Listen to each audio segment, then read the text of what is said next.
is there a left-wing opposition to the democratic idea of India? Is there a left-wing opposition to the idea of the secular, democratic, socialist republic enshrined in the Constitution of India? I mean, has there been as a historical fact? Or, and secondly, has there been, or alternatively, is there a theoretical position like that? Theoretical or practical political position like that within the Indian political spectrum? What do you say?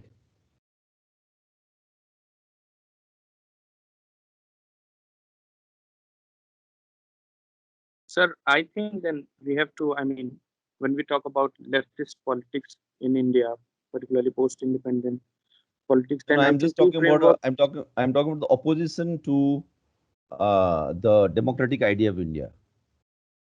Yeah, I think then we have to see the communist parties, which are, I mean, the parliamentarian communist parties, the mainstream left.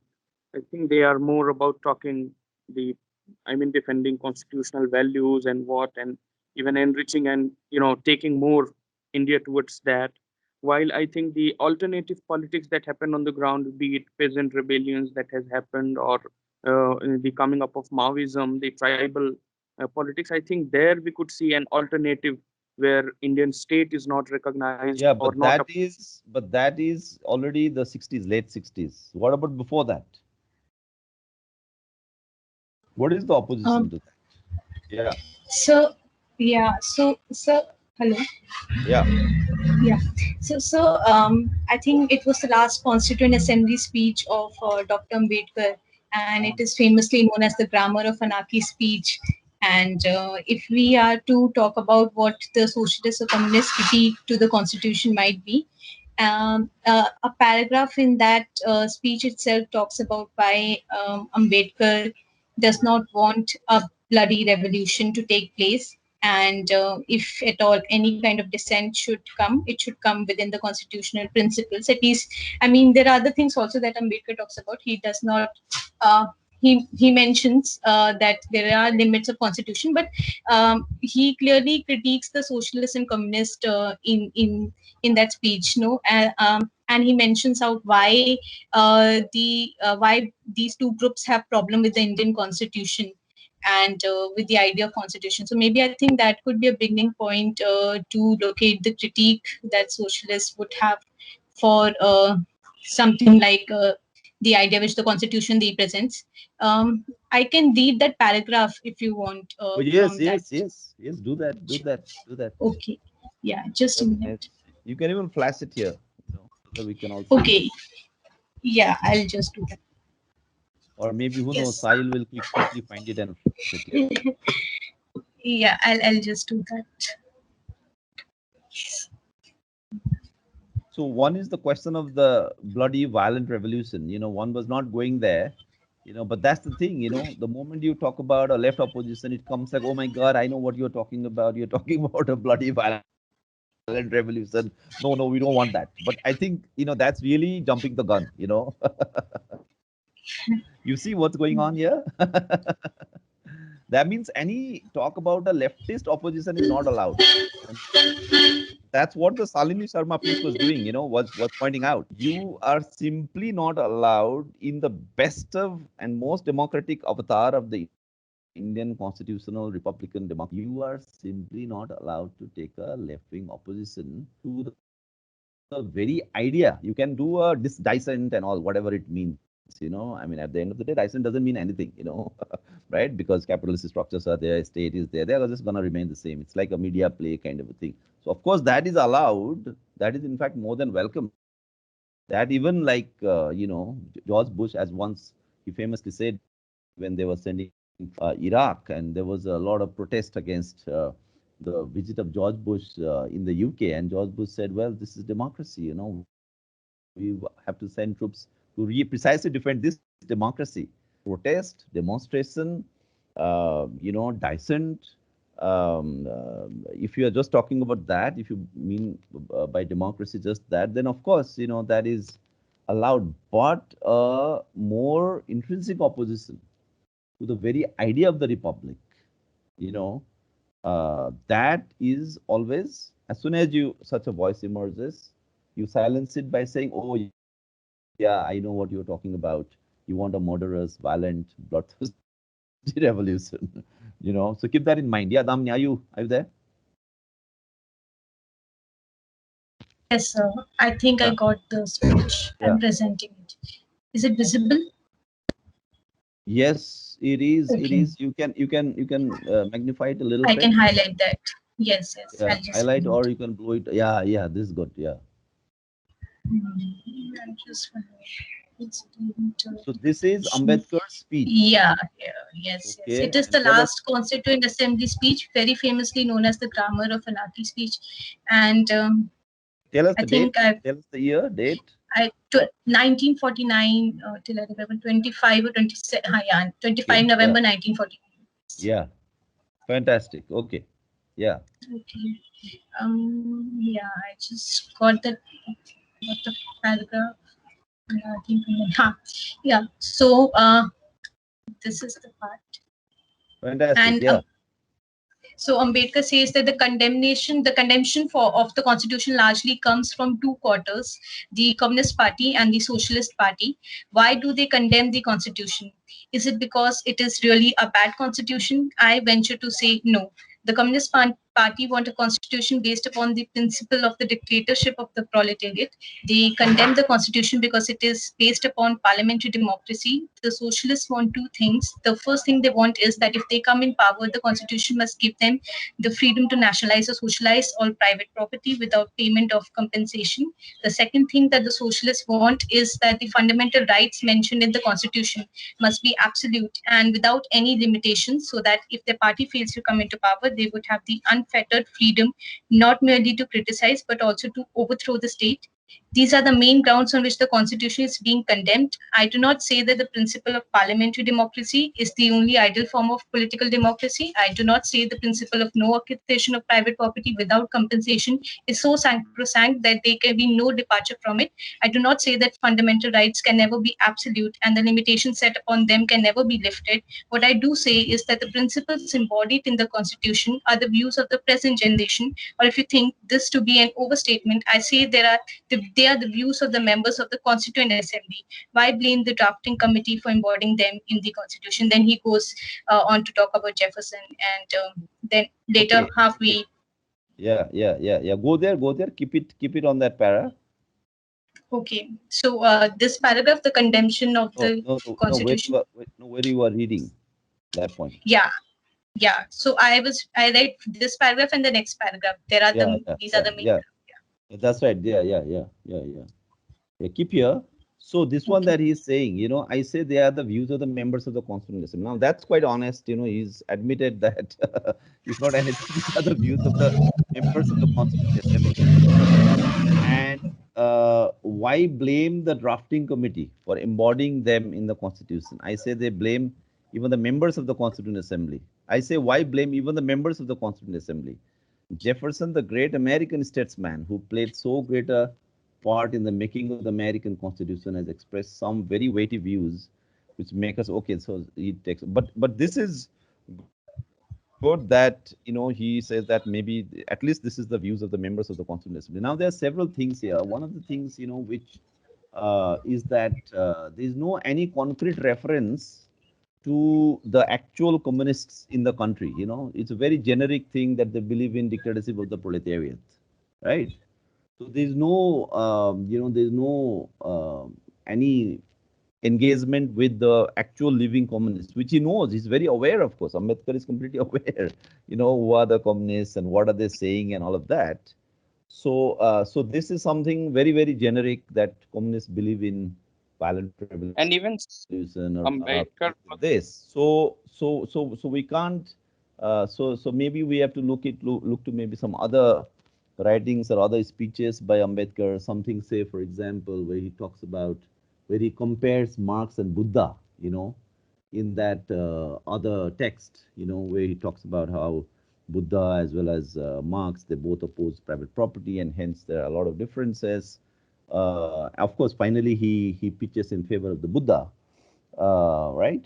So what you see is that, and also the other thing is that you see the Constituent Assembly process, as I was telling you earlier, that's not an elected process, right? I mean, it was not based on universal adult franchise. So this was a committee which was nominated according to the plan laid out by in the cabinet mission by the British colonizing power, which then says, okay, let's have universal adult franchise. So what you see is that, and also because Ambedkar himself later he would go in the direction of Buddhism. He kind of thinks that the rights enshrined in the constitution for the Dalits, are not something that they can rest with, right? And then he makes it very clear. It's a very clear signal to the Dalit community as well as to everybody else who would want to challenge the caste system, that finally maybe one has to do something beyond just putting it in the constitution. So it's not just that, oh, Ambedkar said that, of course, social and economic change, that is the most important thing.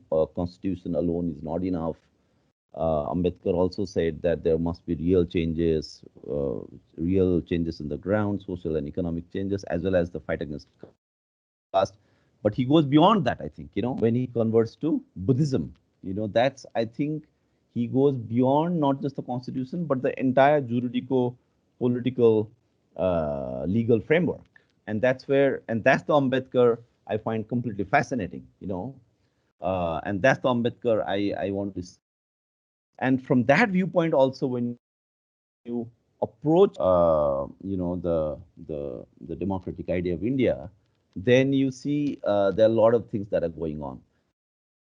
Now, in order to cover some of this ground, that we did those three articles, and one is Gail Omveth, who also identifies as an Ambedkarite. So it's very interesting that Gil Omveth, as a scholar, wants to do work on the prati sarkar, the parallel government.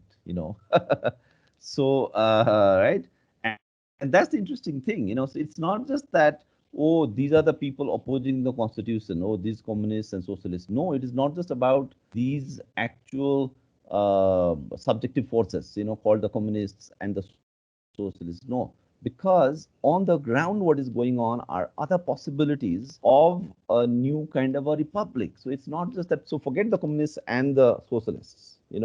Imagine they don't exist, right? And yet you have to grapple with the fact that there were other efforts on the ground during the Quit India movement, during the all the strikes, and because you see, the just before the independence in India, you have like a massive mobilization all over the country. The really radical movements, and not just movements, which are like protests and demonstrations, but more grounded, very organically grounded in the community and all of that, which you see with the narration that Gail Umvith has given to us about the Prati Sarkar, right? So it is really to kind of dislodge those possibilities that the Constituent Assembly were members, most of them were nominated members, most of them were the elite. I mean, Ambedkar is an exception there, right? Ambedkar is not a rule. So we shouldn't think because Ambedkar wrote, so hence everything happened according to his wishes, right? He was also torn inside. So when he's writing these things on the on the communists and socialists, you can say, okay, he's correct. But on the ground, what is happening is that there's this entire alternative process which could have led somewhere. And that's where the articles we did are highlighting. So the Prati Sarkar is a counter government. And that's where something which I was highlighting earlier also, that the usual canonical narration of the story of the Indian Democratic Republic is that it came about as a challenge to the British colonial regime and a challenge to the right wing regressive idea of India, which is the Hindutva and Hindu communal kind of a imagination, right? So it's in opposition to these two, as a counter to these two, that the new republic will found itself, and it's in challenging both colonial as well as the Hindutva project, that the Indian Republic is going to find its legitimacy. And hence it will call upon these socialists and communists and even Dalit radicals to come and defend the Republic of India, because the Republic of India is a moral republic. It has a ethical basis. It is a progressive constitution. It's a progressive republic because it's fighting the Hindutva and the colonial projects. Now, with these three articles that we have done, what we figure out is that no, actually, the Republic of India can also be seen as a counter, not really to the British and the Hindutva project, right? Because that's what it loves to present itself as. That does not mean those the Hindutva and the colonial challenge is untrue. It doesn't mean that. Of course, they are there, but there is a third element that these articles bring to you, which is the prati sarkar, which is the counter process, and the counter process is both to the colonial as well as to this Republican project. And what it does is the Republican project, the democratic idea of India, and the Hindutva idea of India is kind of seen as in tandem with each other. They're not seen as like completely separate. So the secularism versus communalism debate, and this is something which subaltern scholars have also addressed, that when you try to look at Indian politics through the prism of secularism versus communalism, there this third position will come and say, or say a Bhagat Singh kind of a position, would say that no, both of them are wrong. We don't want, and even Ambedkar's position, right? At certain points. So when Ambedkar was making the demands for the constituent, the separate electorates, what was Ambedkar's position on the separate electorates? Ambedkar's position was that the fight for a secular democratic republic based on liberal citizenship, based on universal adult franchise, this demand that the Congress is doing, this demand that Nehru is doing, this demand that even Gandhi is blessing it with, right? This demand is actually a cover for the hidden interests of the Hindus who are in a majority, to translate that demographic majority into a political majority, right? That's what Ambedkar has written. If you look at his writing called What Gandhi and the Congress Have Done to the Untouchables, this is a 1946 article. I think just before just before Ambedkar, maybe around the time, but maybe just before Ambedkar becomes a member of the Constituent Assembly, he is actually quite radical. I mean, radical in this sense of rejecting, the the constitutional process based on liberal citizenship. He's completely dismissive of that, and then he sees that there is a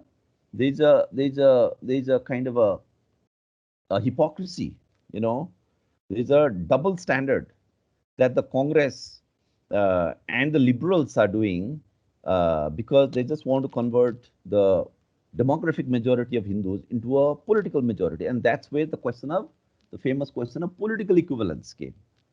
That just because Dalits are in a demographic minority, just because Muslims are in a demographic minority in this country, just because Sikh people, the Sikh community people, they are in a minority, does that mean that they have to then remain also a political minority?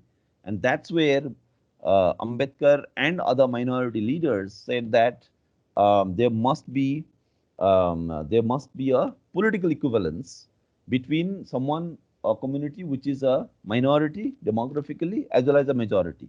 There has to be political equivalence, and from that basis they demanded separate electorates. And as you know, when minority leaders, including Ambedkar, did, they were blackmailed, they were threatened, and Gandhi did that, and Ambedkar finally had to give up that position.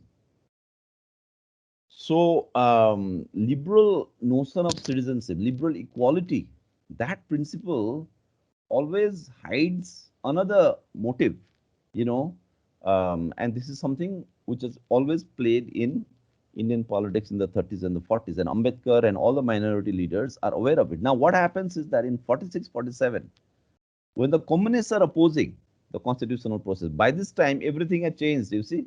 It was only the communists, and even communists who did that only for 2 years, by the way. Even the CPI then changed its position subsequently, right?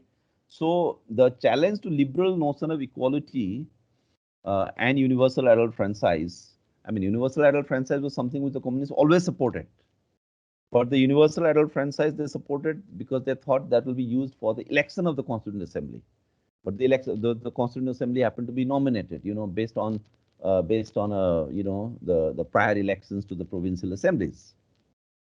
So by the time 46, 47, 48, communists are briefly opposing the constitution process. By this time, everybody has come on board, and they have all either gotten Pakistan and gone, one bunch, right? The Muslim leaders, if they've already left, now they can't care less.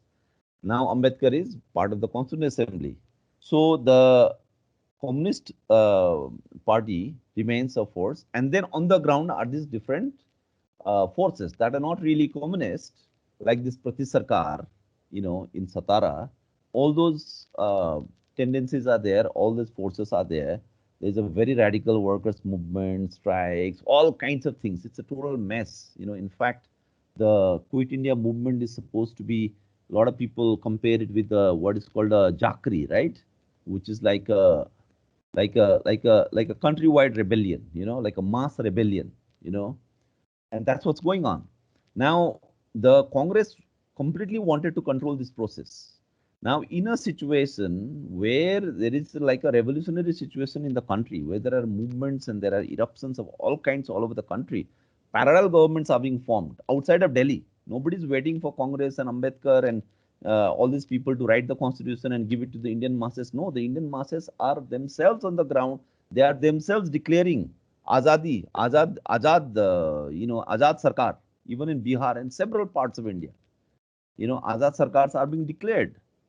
So do you think in a situation like this, the Constituent Assembly members would dare not to have universal adult franchise? Of course, they were forced to adopt universal adult franchise. I mean, they might themselves have also wanted to. I'm not challenging that. I'm saying that, okay, they might have been great Democrats. They were great, righteous people. They really thought democratically. I'm not taking that away. But what I'm saying is that even if they were the ultimate monarchists seated there, even if they were the greatest feudals of the land, and a lot of them were big feudals and princes, a lot of princes were there, right? And yet the situation in the country was such that they had to pacify, the balance of forces was such, and quickly declare the most democratic principles that they had in their kitty, and universal adult franchise is definitely one, and they had to do it. They didn't have an option. So the counter, the prati sarkar that Gail Omveth is saying, the prati sarkar is prati not just against the British, even though it is only really against the British. And that's why you will see her article is quite interesting, because the prati, the counter is not just to the British, the counter is also to the rule of the Brahmins. That's why she shows that the Satyasodhat movement, the non-Brahman movement, and in Maharashtra, because of the influence of Phule and others, the non-Brahman movement is very strong. Uh, so the non-Brahman movement is also part of it. So the non-Brahman movement, and in fact, there's something very interesting which goes on, which is that she herself says in that essay, you will see, if you have access to that essay, that if someone can flash that essay here, that's the Gail Omveth essay. You will see that Gail Omveth would say that there was a time when the non-Brahman movement was actually regarded as anti-nationalist. Did you guys notice that? That means the non-Brahman movement, and this is of course at one level a very old trope, right? Like when you say that the Mahar soldiers were fighting against the Peshwa by siding with the British. Ambedkar himself has been labeled like that. That Ambedkar was pro-imperialist. That is a trope which lot of even like not even particularly leftists used to label against Ambedkar, right? So interestingly, in this Gail Omveth essay also,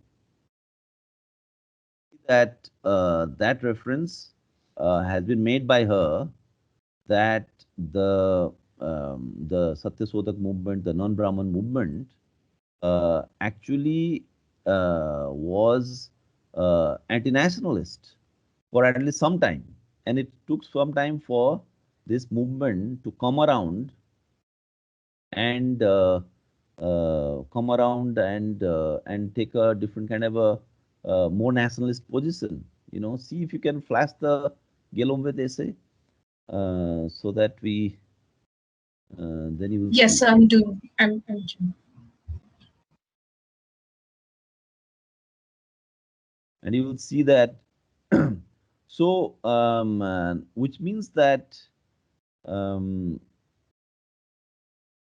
I think it's in, if you can go to page 234,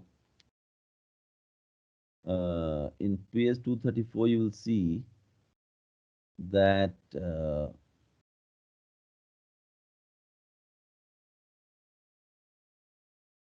that if you, yeah, you'll see, are you getting there?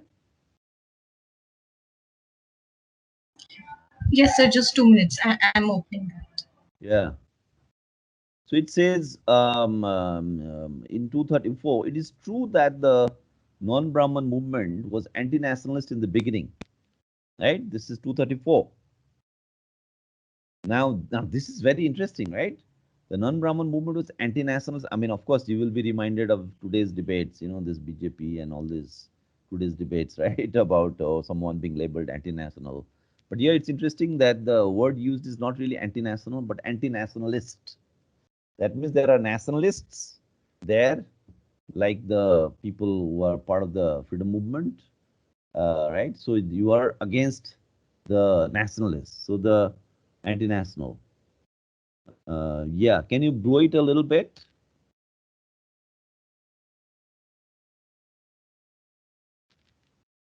That's that's function and this plus sign if you do. It is true. Yeah, can you make it slightly larger? If you use these two keys, no, function and the plus sign, that will make it bigger. Ah, okay. No, it's like okay. So we'll do with this. Right. So here you see in this para, it is true that the non-Brahman movement was anti-national. So one is that the non-Brahman movement is supposed to be anti-national, um, and uh, um, and then and then later, of course, things change, and this what and this Satyasodak movement or parts of the non-Brahman movement that were supposed to be anti-national, particularly in Maharashtra, they come around and they become allied with the movement for freedom. You know, so you see that. So what you see then is that the prati sarkar is not just against the British, but to the extent that the new liberal, constitutional, secular, socialist kind of government is allied with Brahminical power, is allied with, you might say, feudal interests, capitalist interests, right? So there's an opposition to that also. It's like the double Azadi which Bhagat Singh would have in mind, right? That it is not just against the brown sahib, against the white sahib, but also against the brown sahib, right? So, which means that being anti-nationalist would mean that you want a more thorough independence. You see? Now, of course, you can say that, oh no, but you should not oppose the Republican constitutional process which is coming, the Constituent Assembly, because if you do that, then you play into the hands of the Hindutva right-wing guys. You know, you can of course say that, and that's a false argument, I would say, but that's nevertheless an argument that is made. So when you look into the into not just the communists and the socialists as subjective forces were opposing.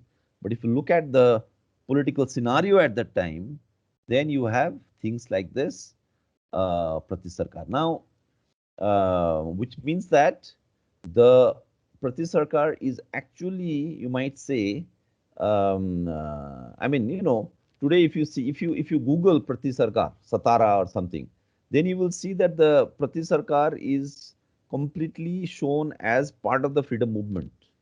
That there were a lot of pressures on the British, and there was a very thoroughgoing freedom movement in India, and hence Bhagat Singh was also fighting against the British, Nehru was fighting, Ambedkar was fighting, everyone together was fighting. But that is not really the case, because you will see that there's this tension between the mainstream of the freedom movement and the Prati Sarkar. As you would see in the Get On With piece, you might have noticed that Get On With herself points out, how there was this tension, that they claim to be Gandhian.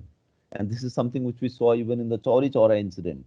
And we see that on Chauri Chaura, the writing by Said Amin, where he's shown that in Chauri Chaura, even when they were burning the police station, there was people who were burning the police station. They were not thinking that, oh, now I believe in violence, I believe in bloody revolution, so now I'm going against our Gandhi. No, they thought that we are doing this as a Sacha Gandhian, and we should do this, even though this is a very risky thing to do. We might be killed by the police, we might be arrested by the British police, and we might be sent to Kala Pani or something. And yet we are doing it because Gandhi will protect us. Right? Said Amin has really brought this out. So even here you see that when they are going beyond the limits given to them by the mainstream freedom movement, even when they are challenging that and really going that far to set up a parallel state, that's what we are looking at here, right? There's a parallel, the possibility of a parallel state. Now, if the possibility of a parallel state was going on, then of course the Constituent Assembly process is also a parallel, is a state formation leading to state formation. But there's another parallel process there. So you will see that if you go to page 36 of this Get On With piece, then you will see that there is this portion, this karenge ya marenge, and let everyone be his own leader, right? Um, is page 236 and 237. So karenge ya marenge, and let everyone be his own leader. That's 237. See if you can go to that place. And here in this is 237. The arrests removed any leadership for such a mass camp, because there were a lot of arrests, right? And a lot of Congress leaders were also arrested. And that's another thing that happened, that things were really going out of the control of the Congress leaders because they were arrested. And after the arrests, any possible leadership was gone. But what was remembered, this is Get On With again, page 237, the second last para. But what was remembered well by an aroused people were basically 2 points: karenge ya marenge, and let everyone be his own leader. It's a bit like an anarchy situation, of course. You can see that everyone can do whatever they feel like, kind of a thing. And these were sufficient. So 2 points: karenge ya marenge, and let everyone be his own leader. The result was that the Satara underground activists not only acted in the name of Gandhi, but continue to claim up to the present that they were in fact following the Gandhi path, as they cut wires, robbed trains, snatched rifles, engaged in gun battles with police and dacoits, beat those judged guilty in people's courts, and refused in 1944 to follow Gandhi's own expressed wish that they surrender. You see that? You see, the interesting thing is that they might have refused Gandhi, you know, but still Gandhi becomes like a like a godly figure, you know, that you might not believe in God, or you, out of some youthful radicalism, you said you do not believe in God, but somewhere you got caught in a difficult situation and you thought that, okay, I don't believe in God, but just in case there is God, please save me, that kind of a thing. So they might have gone against Gandhian techniques, but still Gandhi is like a godly figure, right? So they thought they were still, in Gandhi's path. Um, Now robbing trains, snatching rifles, cutting wires, and they also looted money. They have a Tufan Sena or something, and they loot the money that was going in a train, and that was supposed to be the salary of the British officials, and they freely distribute the money, right? And then in the later paras, she shows how people. You will see this is in page 238. She talks about the um, the marches and the demonstrations and all kinds of strikes that were going on, and then they go and uh, they bring down the British flag. Our idea was to gather thousands, go to the Kacheri.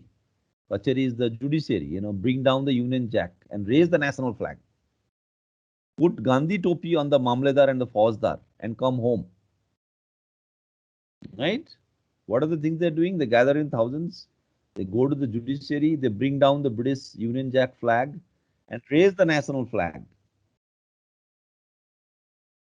And then bring out the Gandhi topi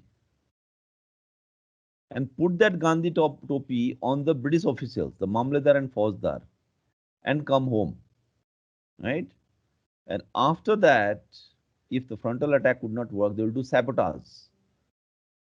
And that's when the train robberies begin. They start doing sabotage. Now, once they do the sabotage, you see, it reaches a point where in this movement, they somehow think that, okay, now we are so powerful, we are doing all this, we are now parallel government because we are setting up our own courts, we are setting up our own police, and somewhere they thought that they are victorious.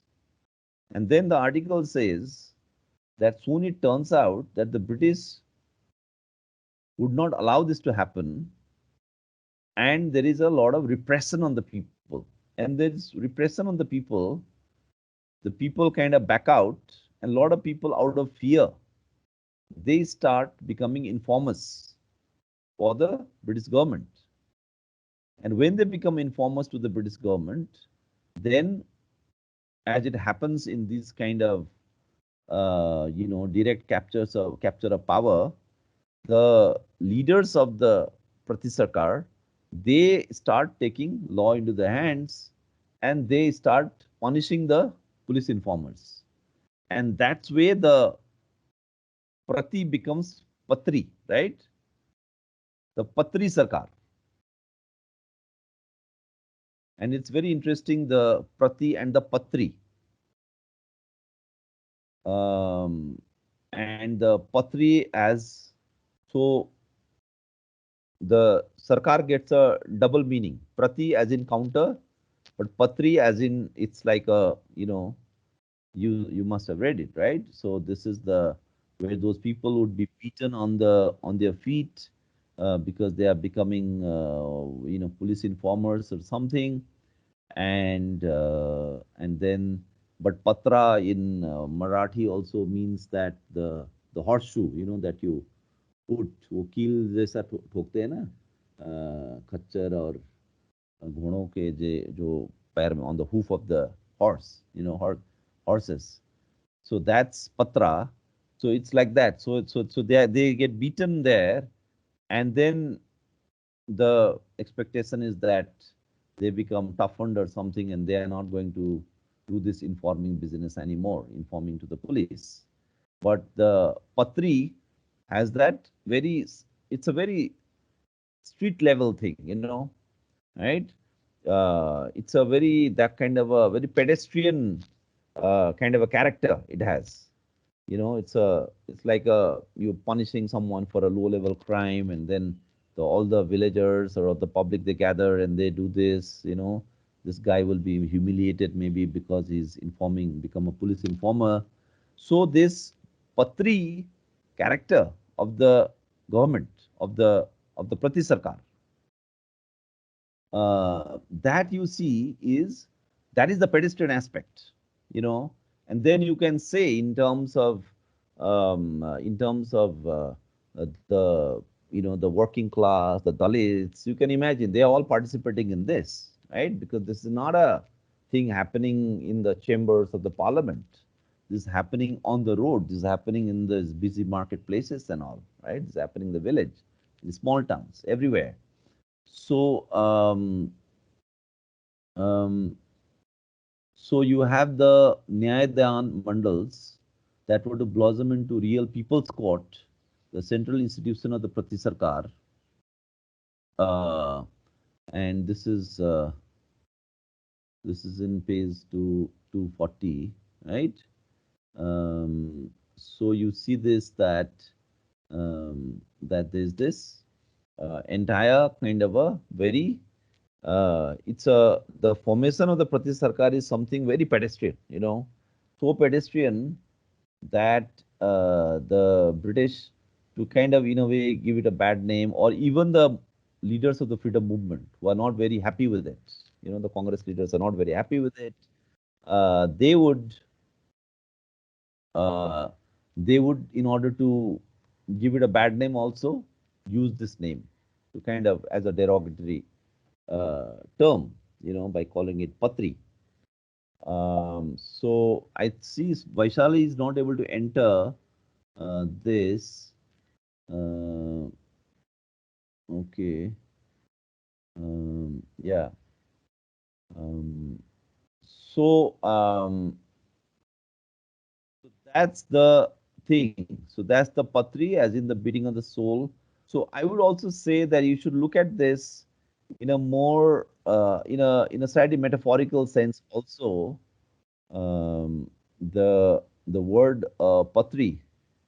Acha, this Vaishali is not able to enter, and I don't know what to do. Okay, it's constantly popping here in my window, you know.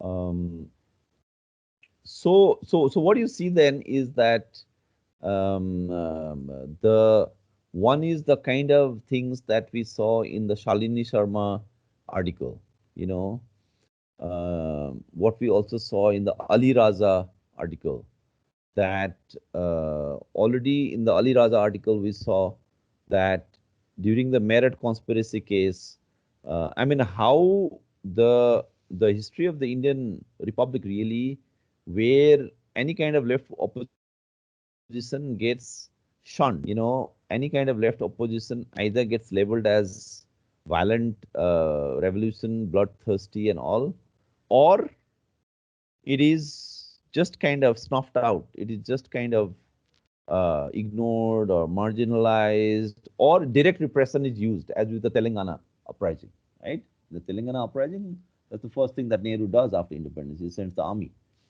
there. And but the use of the term anti-national also, that how the term anti-national is used for the communists after the Meerut conspiracy case. So in a way, the position of the socialists and those like Nehru is very interesting, because Nehru is sometimes seen very close to the communists. He is seen as taking an internationalist position, right? And when it is possible, he shifts away from that, and then he comes close to somewhere else, to not really the right wing, of course, to some extent, even the right wing, because there is Sardar Patel who kind of does this kind of a liaisoning between the Hindu Mahasabha and the Congress, and then you have the Congress Socialist Party, which is doing this liaisoning between the communists, socialists, and Nehru. So basically, Nehru and the mainstream of the Congress is always kept themselves in this kind of a balanced position, where anytime they can be seen as shifting towards the left, At another time, they can be seen as shifting towards the right. All options are open. So, for example, when recently, Narendra Modi went to do the yagya for the inauguration of the Ram temple. You must have seen. He went there, and everybody is saying, "Oh my God, how can he go there? This is a secular country. This is completely against secular principles." Then people said, "Oh, ho, if that is the case, then but when Somnath temple में जब inauguration हुआ था during Nehru's time, that time who had gone? Who was the president that time? Rajendra Prasad, I think. Yes, sir. Rajendra Prasad went. Oh yes, yes. The people said, look, Rajendra Prasad had gone.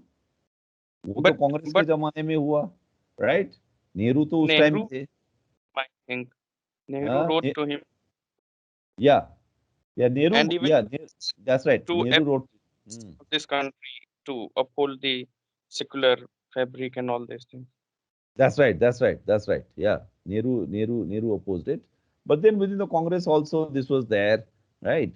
So what you see is that the Congress, and I think it was Arundhati Roy once said, I don't always agree with what she writes, but this one was one thing she said, right? She said that that what the Congress does in the night, BJP does by day. This is of course before BJP came to power. Now I don't think she wants to say that, Even but if he was saying BJP is Congress plus cow, this kind of thing.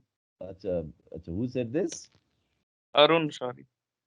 Okay, okay, okay. Yeah.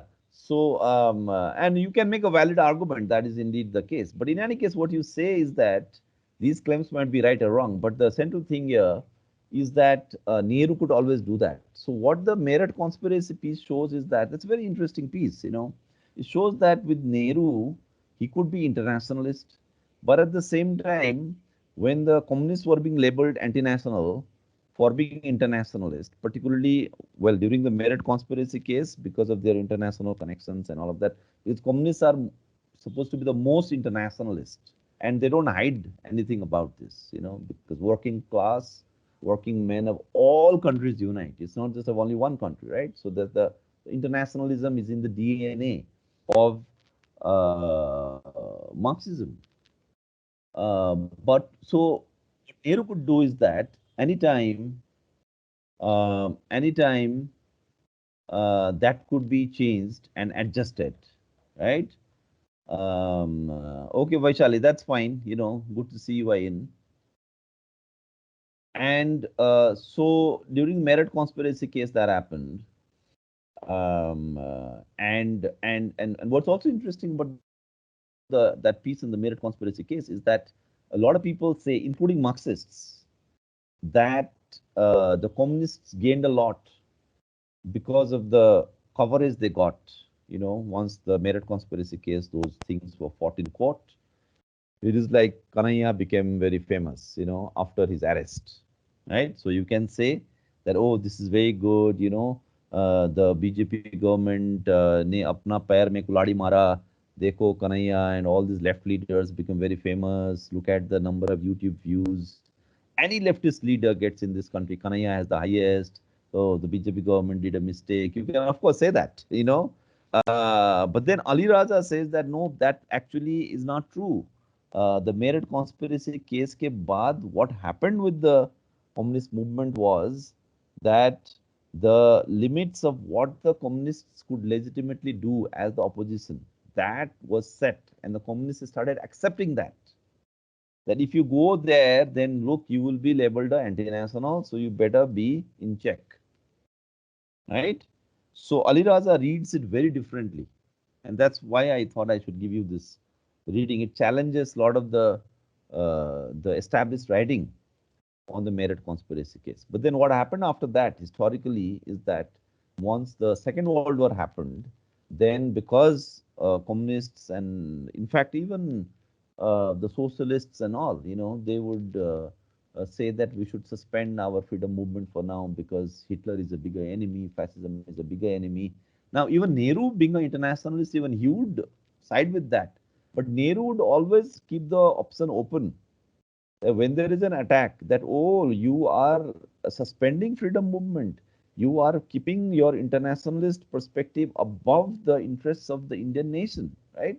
So he would always keep this option open that no, no, I was not really into that. It was the communists, who were leading us there. So he could always come out of that. So after the Second World War, the communists are supposed to have been, So, and that's the standard narrative, Himangsu.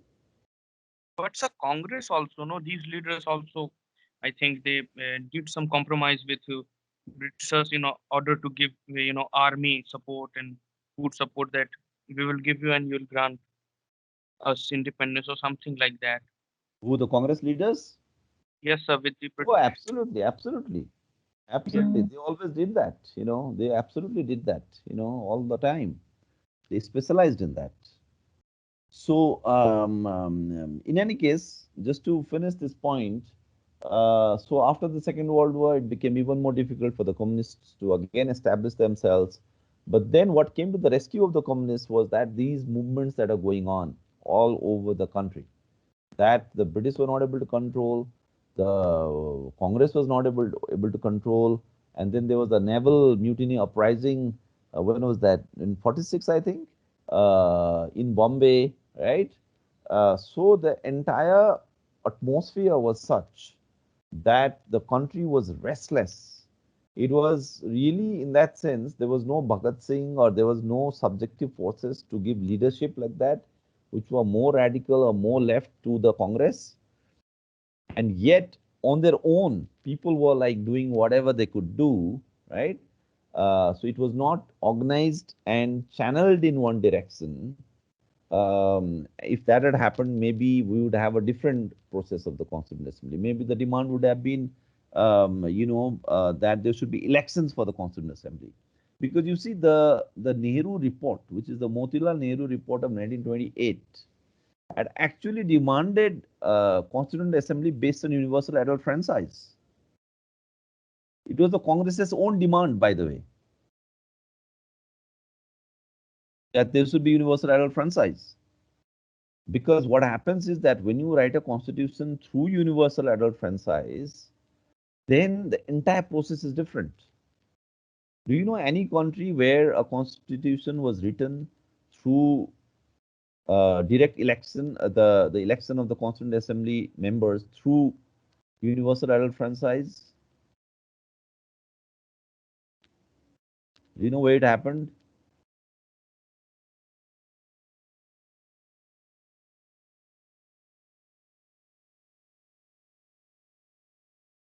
But that's the kind of question you need to ask, you know. Now, so it has happened in many countries. And if you study those processes, Sir, compared to what happened in India, in Asia, sir, countries with colonial experience, did yeah, it some, happen? well, that's the thing, in most places, of course, this was not to happen, because of the same reasons, same forces, same kind of things playing out. It doesn't happen. But I haven't checked it. I haven't like done a Google search or something on it. But I know that because in Nepal there was a very very strong Maoist movement. There's a very very strong left movement. The Constituent Assembly there was elected directly by the people, right? But I haven't really checked. But that is a question you want to ask. Now the thing is that Indian freedom movement for the longest time had this demand on the table, but that was not fulfilled. But that's not a thing that, oh, you cannot have a good process if Constituent Assembly is through nominated members. One is not saying that, it's true that, even if the Constitution is given, I mean, this is coming through the cabinet mission plan. Even if that is the case, a positive outcome was possible. Nobody is denying that. It's not like one is sticking to this one point and just like missing the overall picture. But the thing is that there were other possibilities, in India, and it was an unfolding scenario. And soon after that, of course, you have Telangana. Yeah, you see, it was worse. resorts. But I think these other ones might have been later after the Indian thing. Maybe in Africa and other countries, maybe this was the case. Um, so yeah. So what you see then is that so so if you take, say, the three things that in India: secularism, reservations, and socialism. You can always say, as I was telling you earlier, with the separate electorates, because you see, don't forget that the Dalits were demanding more than reservations. The Muslims in India, forget the Pakistan and the partition and all. Muslims in India were demanding more than secularism. Today, the right wing is able to win because they are spinning the narrative that secularism was brought in India just to appease the Muslims. This is not true. Rather, what is true was that secularism was brought in India not to appease the Muslims, but to appease the Hindu, the upper caste Brahmins. That is the real thing. You see what has happened in India when right wing is saying no, secularism is brought to appease Muslims. The left secular kind of liberal response is that no, this is minority rights. You cannot say we are appeasing Muslims. This is our principled kind of a position. This is what our republic is founded on precisely. How can you say this is appeasement? I would say that actually the right wing argument, it is done in bad faith. The right wing argument of Muslim appeasement is done from the perspective of an anti-Muslim position, but in purely formal terms, you know, in terms of the fact that the right wing argument makes a distinction between what is done and what is the real intention. You know, it maintains that gap, that what is done is a so-called constitutional democratic principle to which we are committed through the Constituent Assembly versus the real thing of appeasing the Muslim. This gap which is maintained, this gap, if you retain it in formal terms, if you retain this gap, then you can turn that right-wing argument and actually say that yes, it is true that there was an appeasement, but it was not an appeasement of the Muslims. It was an appeasement of the Hindu upper caste, which is what Ambedkar was saying all along during the separate electorate debate, right? And not just, even Muslim leaders were saying that. Look at most of the Muslim, the Ali brothers. Look at what the Ali brothers were writing at this time, right? And Ambedkar's, that book I told you, what did the Congress and Gandhi do to the untouchables? It's a fantastic read. This is exactly what he argues. And there you see that you can totally make a case that secularism in India came about as a appeasement of the upper caste Hindus. Why appeasement of upper caste Hindus? Because the upper caste Hindus wanted to punish the Congress, wanted to punish the Gandhi and Nehru, because they thought they are about to agree to the demand for separate electorates. So it's like the Congress and the liberals, they did a deal with the liberal with the upper caste Hindus. What is the deal? That we will block the Muslims and the Dalits from getting separate electorates. That is, we will block them from having real political subjectivity. We will block them from attaining political equivalence with Hindus, right? But in exchange, we will just give them the token of secularism, right? So that's with secularism. Now you can say the same thing about reservations. That because Dalits, at one point Dalits were demanding a separate homeland. Do you guys know that? Yes, sir. So if today we say, okay, man, why are Dalits only demanding reservations? What happened, man, to the Dalits? What is this? Reservation, ये वो, अरे भाई, तुम homeland मांग रहे थे भाई, कहाँ क्या हो गया तुमको? होमलैंड मांग रहे थे, धर्म छोड़ के तुम दूसरा में जा रहे थे, बुद्धिज्म में जा रहे थे पूरा ही, not like a tokenism, just do this Om Namo Buddhaya and just start your bhasan or something. The Mul Nivasi argument, right? So, and Ambedkar himself had considered this. So Ambedkar is very complex like that. I mean, it's another thing that, okay, because he wrote the constitution, the liberals got a chance to, kind of say, okay, look, Ambedkar himself has ratified this. So reservations, you can say the same thing, was also done to kind of contain more radical demands from Dalits. And socialism. Socialism is completely done to diffuse pressure of the communists, mass mobilization, all this Patri Sarkar, this, that. So and then of course also be close to the Soviet Union. Yeah, Pune Pact, of course. Uh, so I am completely with those who want to retain the memory of the Pune Pact. I think we should retain the memory of the Pune Pact.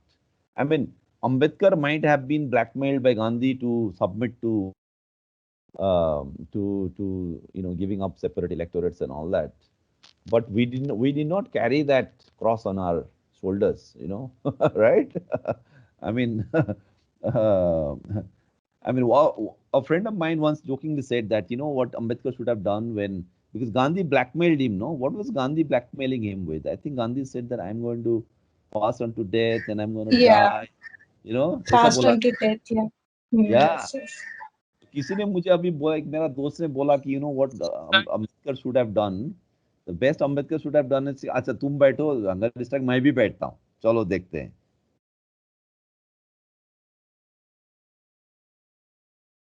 Right? And then Madan Mohan Yeah. Malviya from his was going on to argue with Ambedkar.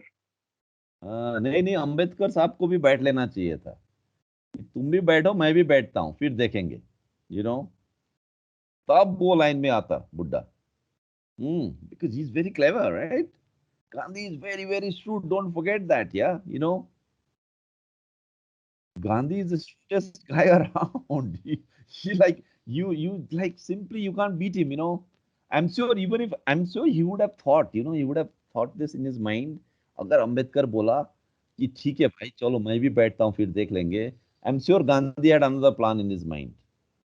ये अगर ये बोला तो मैं बोलूंगा. Of course he was good at sitting in hunger strikes, man. If you like, the guy could easily sit for like 40 days and all, no?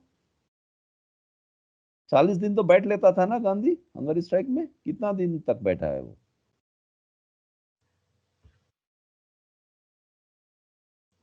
So, but Jefferson says that there were Dalits who were supporting Gandhi, and there were Yeah, of course. more Dalits who were supporting Gandhi than Dalits supporting Ambedkar, sir. हाँ, वो That's why तो है. they had वो है. to हाँ, step back. वो तो है. वो तो है. आई थिंक इंडिया में Yeah, ना, अगर इंडिया में if you want to be a successful politician, I think you should just learn to fast for as long as, like longer than anybody could. you know तो वो hunger strike ही होता है. तो left वाले भी तो hunger strike ही करते हैं ना. क्या करते? हंगर स्ट्राइक में बैठ जाते. अब उसमें जो सबसे लंबा खींच पाएगा वही जीतेगा उसमें. अन्ना हजारे. क्रमिक अनशन. क्रमिक क्यों? ये क्रमिक नहीं है, मतलब पूरा आमरण करो, आमरण.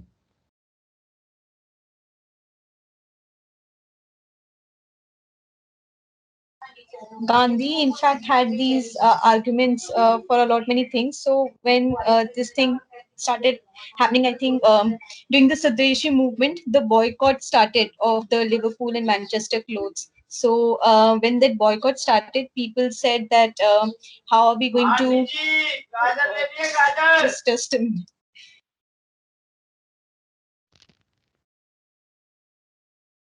Yeah. Yes. So yes, sir. Yeah, yeah. So when that boycott started, and people found it very difficult to afford the clothes which was manufactured in khadi, because khadi was very expensive and they could get cheap clothes from these factories. So they asked Gandhi कि अब हम कहाँ से पहनेंगे, ये तो हम खरीद नहीं सकते. Then Gandhi had this reply that you should wear only less clothes, just wear things like I wear, like a dhoti and all.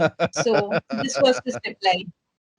This happened in South. Gandhi south गए थे, एक महिला ने उनसे ये पूछ दिया था कि हम कैसे पहने, चीजें इतनी महंगी हैं। और शायद तब से ही गांधी ने भी अपने बदन पे कम कपड़े पहनना शुरू किए। ये वाली बात है, शायद महादेव देसाई ने जो लिखा है उस पे है ये सर। नहीं नहीं, गांधी का तो एकदम मतलब I don't blame Gandhi for anything though, it's just that he was cleverer than others, others were losers basically, and nobody wants to listen to the tale of a loser. So I appreciate Gandhi because man he सबको चुप करा दिया उसने। अब बाद में जितना critic करते रहो उनको, हाँ, लेकिन जब वो थे बस सबको उसने ये कर दिया, पानी पानी कर दिया सबको। So, yeah. So, okay.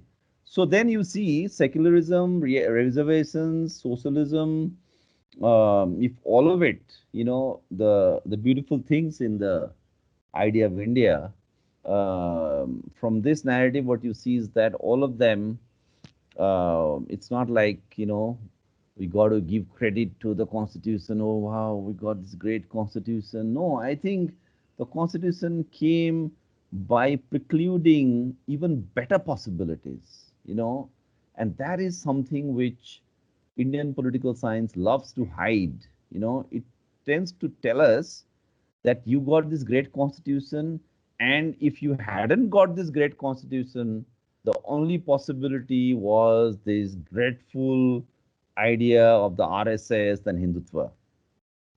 So it is like they scare us, by saying कि ओ ये मान लो बेटा, नहीं तो एकदम और तुम्हारा जिंदगी और बेहाल होगा. But I think, Even all but hold on, Raj, but yeah. Yeah, but what we see is that there was actually this other possibility which was there. The 40s were like an extremely revolutionary period from all angles, in terms of a resurgence from within the people. And this Patri Sarkar is just one thing that we know, there must have been so many other things. There were Azad Sarkars, but we do not have a complete narrative because somehow the universities are not interested. The research think tanks are not interested in really figuring it out because now, say, Bipan Chandra and all these people, they have said what is left-wing history in this country. Bipan Chandra and Romila Thapar, they have set the limits. So we just go round and round in whatever they have given us, right? So that's where we see that I'm really thankful to Gail Ombet, for writing this piece. This is amazing. I haven't found another piece which is like this good. Now in Marathi, anyone here who reads Marathi? Marathi में है काफी literature इस पे, इन Hindi fact में हिंदी एक में है. तो है जी सर। जैसे अगर आप मैला आंचल पढ़ेंगे फणीश्वर नाथ रेणु का, तो एक एक किस्सा है, तो उसमें वो बस ये बताते हैं कि जब आज़ादी मालूम चलता है लोगों को कि आज़ाद हो गए हैं, तो एक गरीब अपने पास के एक सेठ के यहाँ जाता है खाना मांगने। तो उसको ये मालूम चलता है कि अब आज़ाद हो गए, मतलब ये सारे तंत्र जो हैं, शोषण के जो तंत्र हैं, खाना पूरा मिलेगा, सपना यही दिखाया गया था आज़ाद भारत का कि सबको सब कुछ मिल जाएगा। तो जाता है खाना माँगने, मतलब राशन माँगने, जो दुकान होती है। तो उसे फिर मालूम चलता है कि अरे यहाँ तो मतलब फिर वही होना है, मतलब पैसे दे कर के लेना है।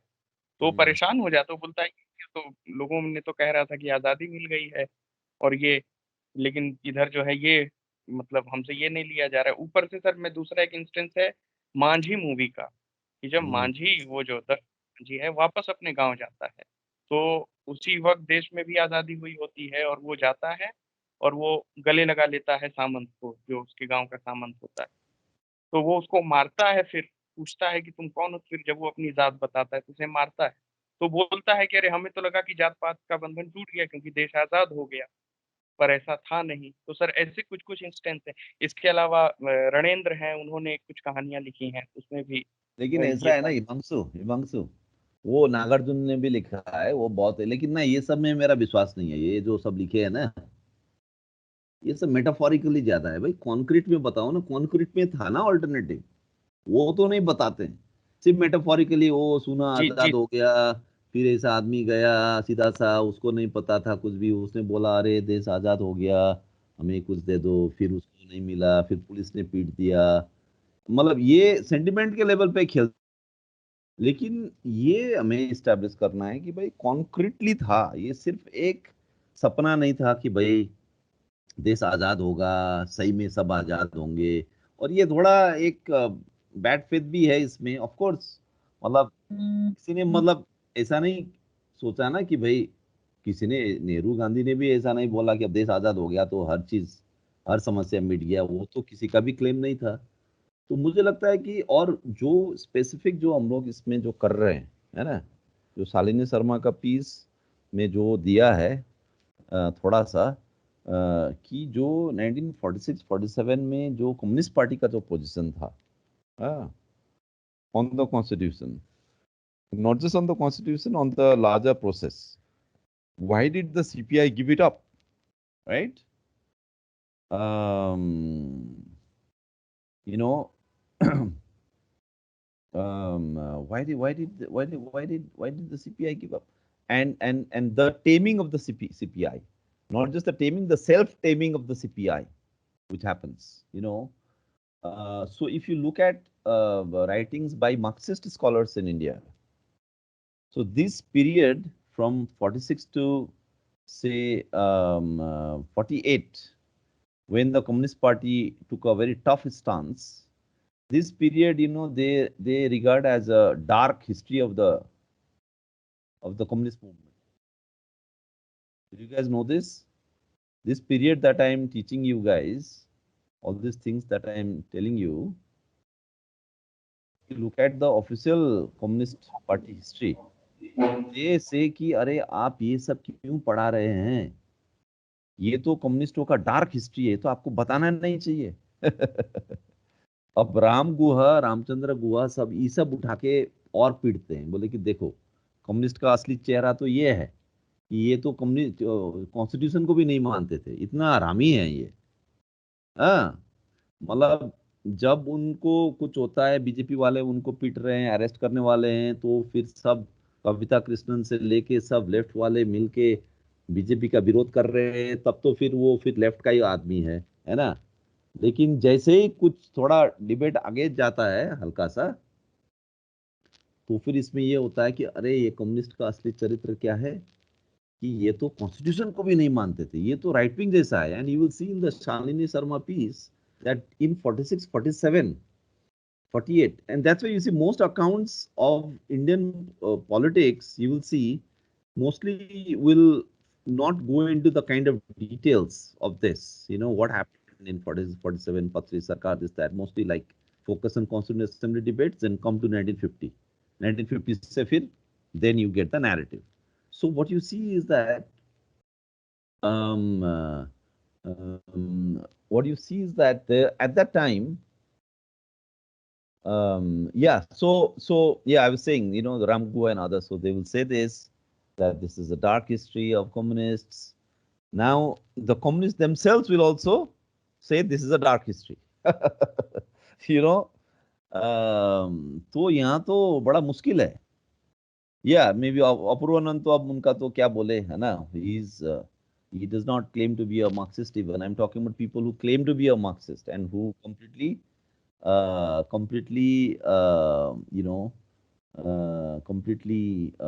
they can't come to terms with. So the guy who was doing this was this leader called B.T. Ranadive, right? B.T. Ranadive. So B.T. Ranadive was the Secretary General. So he was against the other General Secretary of the CPI called P.C. Joshi. Now, P.C. Joshi is regarded as a pro-Congress kind of a communist leader. He was the General Secretary.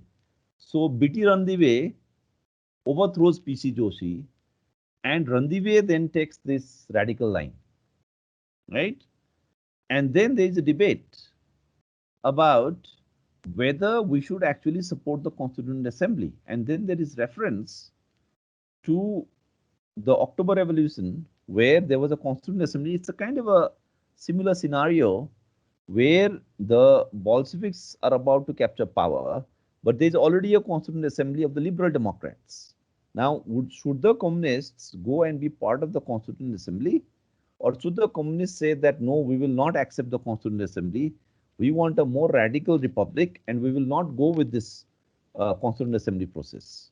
Do you guys know what happened in the Soviet Union? Now, interestingly, that debate is discussed under BT Ranadive within the CPI in 1946 and 47. There was this very famous Calcutta Congress of the CPI. It's the second Congress of the Communist Party, which was held in Calcutta. I think this was February, March 1948. This is the second Congress. But before that, already you have December 46. Then after that, yeah. So I think Ranadive is appointed in December 47. This is just after independence, right? So what you see is that during that period, when they try to bring into account what happened in the Soviet Union and what was Lenin's position on the Constituent Assembly, have you guys ever thought about this? When the Bolshevik Revolution happened, Bolshevik Revolution means 1917, there was a Constituent Assembly already elected in the Soviet in Russia, and a new government was about to be formed in Russia, which would come out of the Constituent Assembly. So the communists were not supposed to come to power. Lenin was not supposed to be to come to power. Now the question is, how did this happen? That the Bolsheviks then finally captured power. So these things are discussed within the Communist Party at that time, and don't forget, that time Communist Party, at least the bigger leaders are very close to Nehru, very close to Netaji, very close to Congress, So they are not like a completely marginal figure. The Soviet Union is very important, right? The Soviet Union, CPI is very close to the Soviet Union. And there's the Communist Party of Great Britain also. So these are not completely marginal figures. And BT Ranadive, Dange, these are big leaders in Maharashtra. The Marathi leaders, very big leaders, So much so I heard that the Shiv Sena Supremo Balasaheb Thackeray, the Thackeray family also had a lot of respect for the Marathi communist leaders, because they were also part of the different movements within Bombay, right? So these are very big, and quite, they have a significant presence in Indian politics as a whole. Sena killed many communist leaders, one of the prominent trade leaders belonging to CPIM. When it was, मतलब जब शुरू में Marathi movement इन्होंने अपना वो इसका शुरू किया था, तो they were attacking Communist Party members as well as trade leaders. That's right, yeah. So, so Ranadive gives a report called the Report on Reformist Deviation. This is in March 1948. So there are all these debates about who is deviating. Communist parties are strange places. They have these kind of debates. So, so Ranadive report on what is that? Report on reformist deviation, and then there's this debate, as I was telling you, about the Constituent Assembly in Russia. There's a debate on the character of the national bourgeoisie. What is the character of the Indian national bourgeoisie and all of that. So those were very well argued positions. So it is not like just a kind of a left adventurism. I think that's what today the CPI thinks. That today you have the CPI and the CPM, They just think they just left adventurism. We shouldn't go there. We shouldn't even talk about it and all of that. So, but then as you saw with this Prati Sarkar thing, that it is not just about the Communist Party as such. It's about the possibilities that were there. And I will also give you the Sumit Sarkar article, and it's called Popular Movements and National Leadership. He also focuses on 1945-47. This is an article which had come out in the EPW in 1982. You know, so I'll send that to you. So so keep that in mind. What we did in these 2-3 lectures is something which is not clearly formulated because there's very little scholarship in this. So I also do not have any article that I can give you which will cover it all. होता है ना कि when you particularly when you prepare for exams, you know, you इस topic के लिए ये article है पूरा cover इतना points है 10 points, 10 points, 11 points, you know, everything is there. You can make notes and all. This is something you don't have it, you know, it doesn't exist. But there are documents like that. So if you go to the 47, 48 Communist Party documents, then you will, there are documents say which the Communist Party adopted at that time. You know, even that is difficult to find. But if you dig a lot, then somewhere you will find it, some old dusty book. You know, I dug out the Gail Umveth article for you. Gail Umveth is widely read, but this piece by Gail Umveth is not widely read. You know, I can bet none of you had seen it, you know, nor will you see it anywhere. So I think what I want you to is that really understand this logic of the narrative of the Indian Republic, right? And now in my own articles, I tried to present this case that, you know, one republic can go, another can come. You know, we shouldn't feel that, oh, because the RSS right wing is trying to challenge our republic, we should think that, oh my God, we should stick to it, you know, because and that's where did I give you guys the Andre Rigi piece, the Andre Rigi book, Andre Rigi, what was it called? Yes, sir. Yes, the Andre Rigi. Andre Rigi shows this, that's where you see that it's the conservatives, it's the right wing, which seems more revolutionary than the left. And that's what happens in fascism.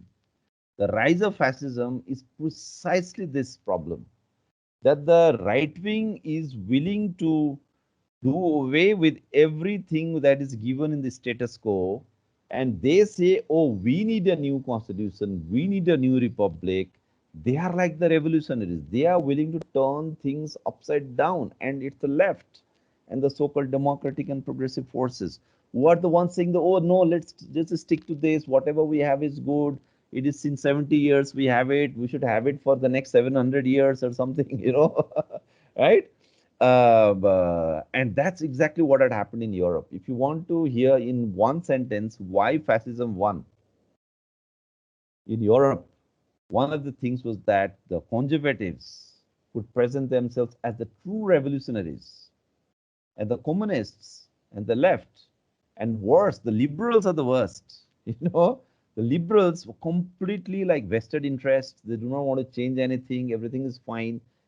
When in a scenario when the broad masses of people are completely restless, they want change, they want something new, and they are saying, no, we should just stick to this, you know. Now, and that's what's happened, you know, that so Andre Rigi captures that thing very well. So from here we'll go to the Andre Rigi piece, which talks about precisely this. And of course, there are other things also that's going on. So that way, we will now slowly come out of the Indian political scenario. Yeah, I'll send you the Sumit Sarkar piece also. You can read that. So we'll slowly come out of the Indian political thing, Indian politics thing, and again go towards the proper critical theory readings. And don't forget that we came here, this long digression on Indian politics happened because of that one little para we read about Judith Butler saying how we, the people, can lead towards Chauvinism.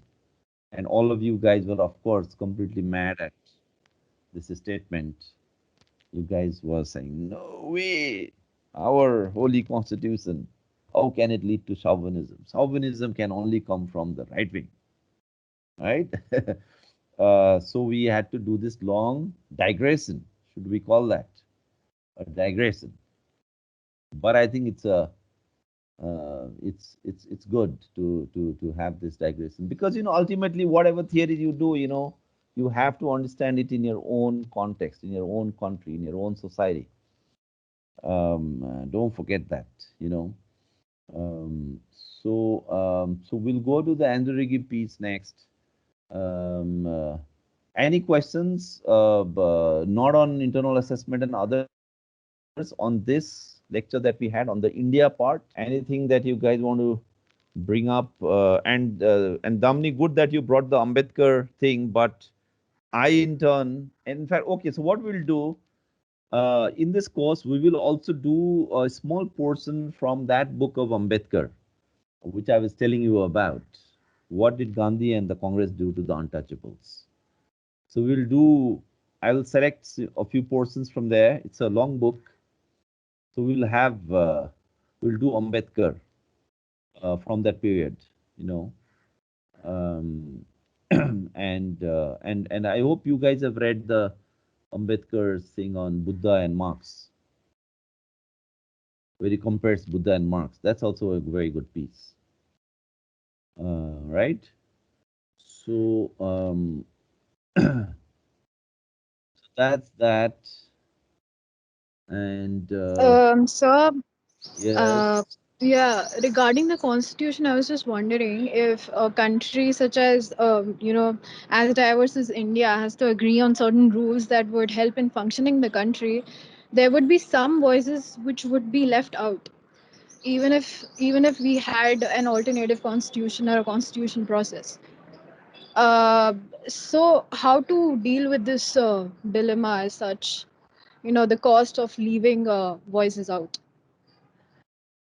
Hmm. Okay. Cost of yeah, of course, some voices, someone will always be left out. Um, but in the overall balance of forces, you see, it's not some voices that get left out. It is some voices, they impersonate for all the other voices, So it's not like some, smaller voices on the side, they get left out, then we can get them together. I think here a minority acts like the majority, or minority somehow is able to impose its will on the majority. That's what's always happening. But why does that happen? That happens, of course, because of concentration of wealth, concentration of capital, concentration of power, so they can use force and all. But the other thing why it happens is, of course, because of, I think, because of democracy itself. Because democracy constantly creates this facade of representation. You know, not a facade of representation, a real representation, but representation nevertheless. You know, so there's a problem with democracy itself. Of course, then we can say whether we are talking about parliamentary democracy. Is there a problem in this? Okay, elect every 5 years, and whom are you electing? Because at the end of the day, even the elections that you do, that is something which happens within the political domain. And the political domain is supposed to be autonomous of the economic domain. So there is economic inequality, economic power is untouched, more or less, or in essence untouched, even though there is a change in government. So Ambani might be more powerful under Modi, but Ambani was very powerful even without Modi. What do you say to that? Right? Sure, sir, sure. Yeah. So what happens is that we have a political process which is completely, which is actually isolated from real structures of power, which is isolated from the economy, and there's just so much of a fetishization of politics, that say we think, oh my God, if this Modi guy is not there, everything will be fine. you know but that is a fetishization of Modi. If Modi is not there, then maybe people like me and some of my friends, we will be fine. That is true. We won't be sent to jail. That is true. you know um uh, you know but even without Modi, for the large majority of people, for example, take the pandemic lockdown. Do you think if the Congress or even the left was in power in India, the migrant workers would not have suffered during the lockdown? Do you think, you know, everything would have changed? No. If tomorrow Rahul Gandhi is prime minister or tomorrow Mamata Banerjee is prime minister, what will happen? So what happens is that we fetishize, politics. We fetishize particular leaders, and then we say, oh, everything is because of this one leader or because of this government. So the deeper problem is that politics is now defined or circumscribed in such a way that it is actually, it doesn't it is it does not have drastic consequences to deeper structures of power, deeper economic inequality, and yet it is extremely symbolically, it is extremely visible, and people treat it as a life and death question. Now look at Bengal today. Okay, fine, we will say, okay, BJP should be stopped, Mamata Didi should win, all of that. But at the end of the day, you know what? I mean, mere change of government, right? It's mere change of government. Now, the question is, why did this happen? In political theory, how does one understand it? Right? If you say, look at people like Hannah Arendt's writings, then she will say that, oh, this dichotomy between the political as this abstract space, highly fetishized, highly symbolic, highly talked about, highly mediatized, you know, and yet no real consequences for society. I mean, okay, there are changes in policies, so in that sense, of course, there are consequences. But you know what I mean. The basic structures remain the same. Take for example, in Bengal, left front government was there. After that, you have Mamata Banerjee. You know, what happened when the left front was in power? Mamata Banerjee appeared like the radical left. The radical left people like Mahashweta Banerjee and all, Mahashweta Devi, they supported Mamata Banerjee. Mamata Banerjee was like a radical left wing icon at that time. Uh, right? But then what could she do? Now there's BJP about to form government in West Bengal. Now it is true that one cannot underestimate governments. Governments, of course, have real powers. Even Hitler came to power through elections. That's true, you know. But Hitler came to power through elections because there was a massive resurgence within the working classes and the soldiers in Germany at that time. If you look at the 30s, early 30s, late 20s, right? There were actual clashes, street fights between communists and, supporters of Nazism, and in fact, a large section of communist workers had shifted to Nazism, right? This is the real thing on the ground. So I would say that this dichotomy between the political and the economic, this is something I think which we keep in mind when you say that, oh, not all voices, not all voices can be taken along, because even if you take along all the voices, it becomes mere tokenism because of this dichotomy between the political and the economic or the social. Something we say in Ambedkar again, no, because it's easy to kind of bring in for clarifying the point, because you're more familiar with Ambedkar. Like so when Ambedkar says the distinction between public morality and constitutional morality, you know, that gap is always there.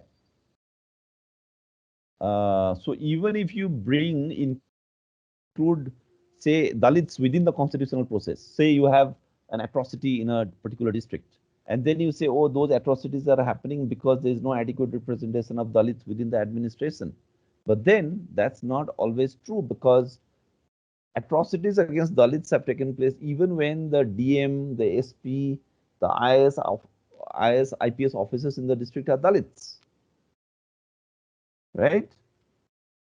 And that's where, you know, what Anand Teltumde talks about, Brahmanism as a systemic thing becomes important, right? Teltumde, this is a very good point he makes about Brahmanism also as a systemic thing, and not just limited to a few representational thing, not just limited to whether you are including more people from the marginalized or not, right? So keep that in mind. Looks like I'm missing out some interesting conversations that you guys are having. Okay, Nita ma'am, yes. Yes, I'm sure if Nita ma'am were to take a class, the entire, you know, university will turn up, right? Yeah, sure. Of course, you know, then you guys can record a lecture and then flash it on social media. You know. So, but on this point about the dichotomy between the political and the economic, there's a lot of, you know, Marx himself is supposed to have really kept this in mind. You know, when Marx, for example, says that democracy or equality under capitalist democracy is only formal equality, right? The split between formal and substantive equality. And that's because the political domain or the domain of law or the domain of the constitution, that's where you have equality, but you don't have equality in a real sense. But then Marx goes beyond that. This is like a commonplace thing, but Marx goes beyond that. He says that, and yet the formal representative aspect is extremely crucial, you know. So it's not like you can say that, oh no, let's not have this formal representative democracy and have the real economic equality. It doesn't work like that again, you know. And that's the other thing which gets tied up. People like Zizek and others, Badiou and others, they will tell you this, you know, that is the thing. Um, so those of you who are interested, along the lines of the Constituent Assembly and all, I was telling you about how in India the CPI debated about what Lenin had done. You know, I would say that I think you guys should look it up. That way you can also connect with the larger debates, you know, or with the Slavoj Zizek, Agamben, and at that level, you know, because the Constituent Assembly and what Lenin did, that is a very, you know, much talked about thing within the theorists, critical theorists. And you know, the Constituent Assembly, Lenin has written something on the Constituent Assembly also, on the Constituent Assembly process. And then you guys know of Antonio Negri and Yes, so we have studied. yeah. So Antonio Negri has this thing on this constitutional process, you know. Uh, yeah, hard and Negri. But Negri is better when he's writing alone without this heart fellow, you know. So Negri has this thing on constituent power. Have you guys heard of these things called constituent power? Constituent power.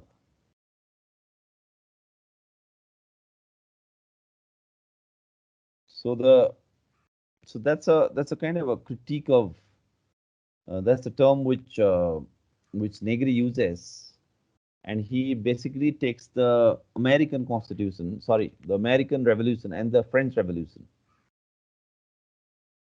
um, and and treats those, and the Constitution comes out of the French Revolution, comes out of the American Revolution, and then a Constitution gets written.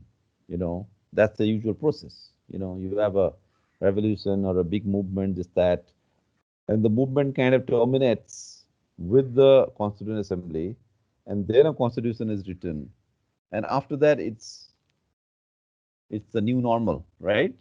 It's like post-pandemic, post-lockdown. So the virus is like colonialism, coronavirus. Okay, colonialism aya. Then freedom movement kya hai? Lockdown. I don't know whether you can. Yeah,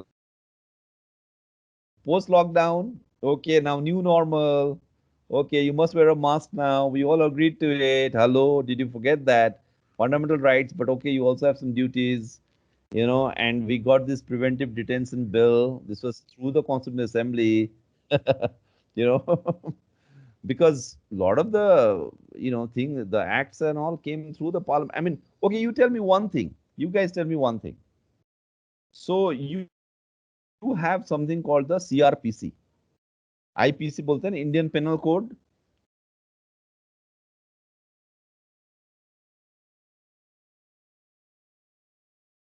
Okay, you don't like masks, then never go to Japan. The Japanese are wearing masks with or without any virus. They simply love their masks, the Japanese. The strangest people on earth. So, what was I telling you just now? That, yeah, the CRPC, yeah. So you tell me, if in 47 we had independence, why did we carry the CRPC? What was the argument? Was it ever discussed in the Constituent Assembly? Whether these are all British laws. Now you are going to Supreme Court and saying, oh my God, there are these disgusting repressive colonial laws on homosexuality. Please repeal it. You're going to the Supreme Court.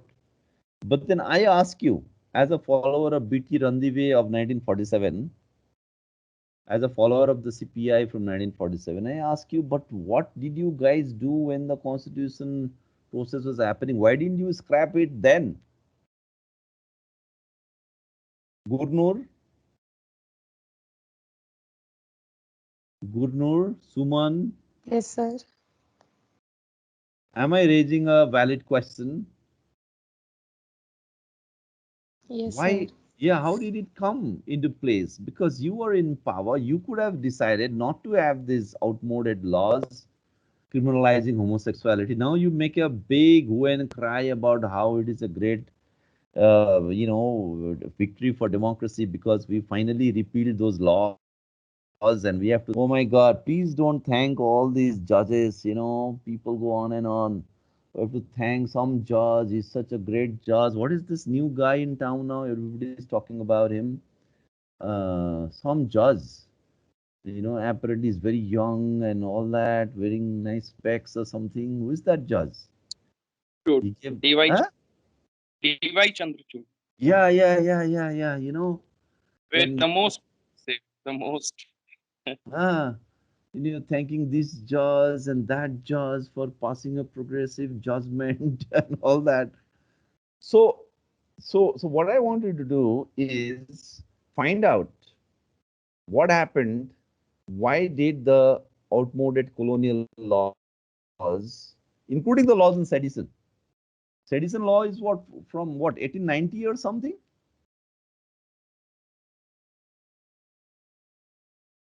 From around that time. So how did it get passed on? 1870. My God, don't tell me, it's even older. So how did that get passed on? How was it possible that the Constituent Assembly allowed those laws to kind of be adopted again this side? You know. So I would say that if two of you could make a presentation on this in the next class, And believe me, if you were to make a presentation on this, maybe there are no articles on this, but maybe there are. I don't know. I don't want to prejudge. So, so can 2, 3, or all of you, go find this out and come with an answer in the next class. Um, yeah, transfer of power. Look at that. What is this transfer of power from colonial to post-colonial elites? Yeah, because they were in a rush. You see, they were in a rush. They told the British, "Oh my God, you give us the power quickly, and then you go. नहीं तो आप तो नहीं बचोगे, हम भी नहीं बचेंगे." You see, that's why they quickly did it. If you look at the entire process, they were in a rush, and that's why they said, "Okay, partition, ठीक है, partition also मान गए ये लोग." And till today, it's said that if only, and I think I made this point in the earlier class, if in fact instead of this process to which they agreed, the cabinet mission plan for Constituent Assembly, if they had declared universal adult franchise elections for the Constituent Assembly in India, it's quite likely that partition could have been stalled, and the Hindu-Muslim riots, the Hindu-Sikh riots could have been averted in this country. You see, it could have been averted. Who knows?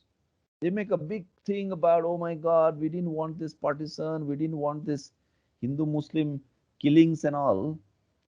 But if at that time they had declared we will have direct elections, we do not fear Muslims, we do not fear Dalits, we do not fear separate electorates, and the Hindu majority or the liberal minded Congress, we are fine to to make sure that those who are demographically in a minority should have political equivalence with the Hindu majority.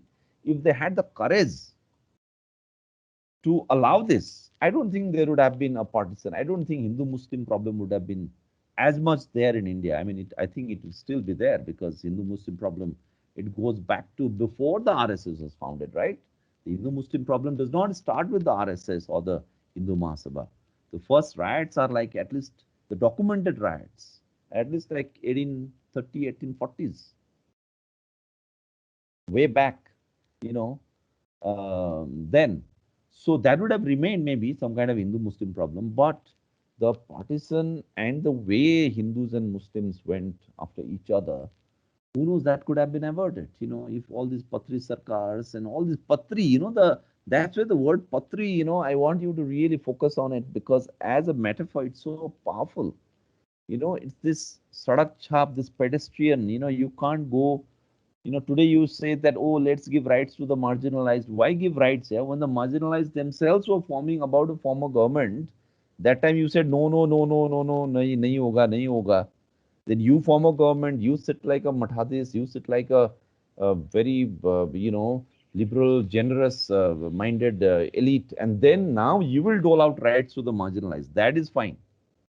But when the marginalized themselves want to form a government, their own republic, that you don't allow. So that is the duplicity.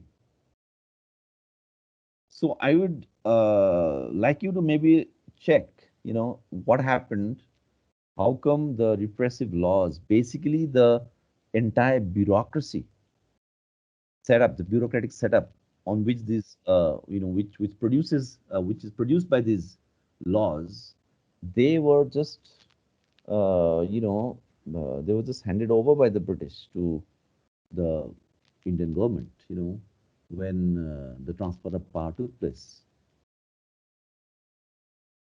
Okay, Gurnur, 1984 riots.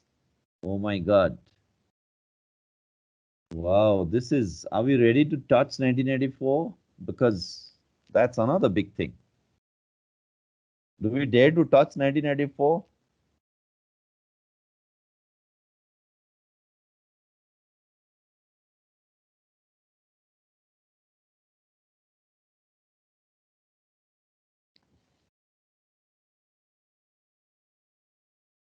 '94. Usually, to say, okay, let's talk about 2002 Gujarat. Why talk about 1984 riots? You see, my understanding, you brought up 1994. My understanding is that the Hindu majoritarianism in India is a far deeper problem than this RSS BJP communalism, right? Hindu majoritarianism is a much deeper problem, and uh, and the and what has happened with Indian democracy is that there's a pattern which got set that every 10, 20 years before the BJP came to power, when all the so-called seculars were ruling in this country, I mean, forming the governments, the pattern was, okay, we form a constitutionally secular government, but every 5 years, every 10 years, there will be a big riot against minorities. It could be Sikh people, it could be Muslims, it could be Dalits. And that was, I think, the unwritten rule. Because if you look at the history of the Indian Republic, I'm talking about the under secular and left people, every now and then there is a riot in India. Every now and then. Now it's another thing that after the BJP came to power, that has completely changed. Because the people who are actually, who are providing the machinery, the riot of apparatus, now they themselves are enjoying power, right? So the dynamics have changed in some ways. But this distribution of normal democratic functioning, which gets disturbed by a communal riot, communal violence, in fact, a pogrom. What happened in 84 is not a riot, it's a pogrom. It's a state sponsored pogrom. I think it is far more serious than what happened in Gujarat in 2002. That's my personal assessment. 1984 is more serious than 2002. And so maybe minorities in India can even make a decision that to the extent that minorities do not want large scale riots like 2002 and 1984, it is safer to have a BJP government in the center. Minorities can totally come, officially pass a resolution like this. Let us make sure that always there is a BJP in the center so that we do not have large scale riots. Because there is something about, having large scale riots and having a non BJP government in the center, right? And that is you might say, that is how Hindus have worked this out in this country, so that, because you see, the thing is that India always wants democratic kind of a labeling for itself. One thing about Indians, one thing about upper caste Hindus is that in the global scene, they really try hard to get a democratic label for India. They want to be seen as democratic. They want to be seen as progressive. They want to be seen as really like, where their women have a lot of freedom, where they love education, they are very modern and educated, right? Indians love this kind of image about themselves. So if you have so with the BJP government, it kind of is very conscious, particularly Narendra Modi is very, very conscious about his image, global image, right?